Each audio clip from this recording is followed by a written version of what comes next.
nastavljamo tako niz ove stradalne sedmice, došli smo polako, obnovit ćemo nešto iz petka večeri, odnosno petka popodne i ulazimo u, tako, preko petka večeri u sveti sedmi subotnji dan.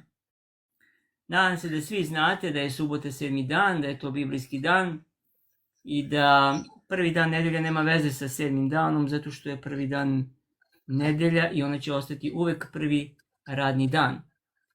Ona ima mesto u Paski, odnosno u stradalnoj sedmici i vaskrsenju Hristovom, ali tako isto mesto ima i utorak, sreda, četvrtak, petak, sveta subota.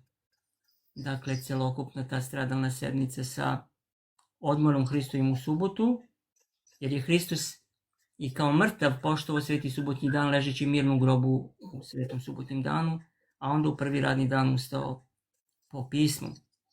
Amin, aliluja. Amin.